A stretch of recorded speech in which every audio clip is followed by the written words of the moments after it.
மொட்டு அழகினை காண சென்றேன் என் தோட்ட அழுக்கு படிமம் மேலே.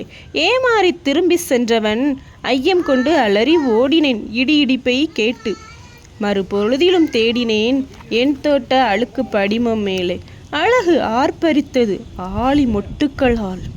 காணும் அழகை பரிமாற உறவை கூட்டினேன் மறுபொழுதில்.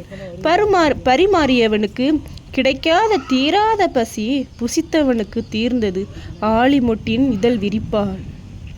ஆலிமொட்டின் இதழ் விரிந்த அடிநிழலில் இளைப்பாறியது அழகிய குடும்பம். ஓய்வெடுக்க அல்ல, உழைப்பின் பசி போக. பசி புசித்த குடும்பம் பங்கு போட்டது மீதம் உணவை எம் பூமி தாய்க்கு அடுத்த வருட மறுபிறவிக்காக.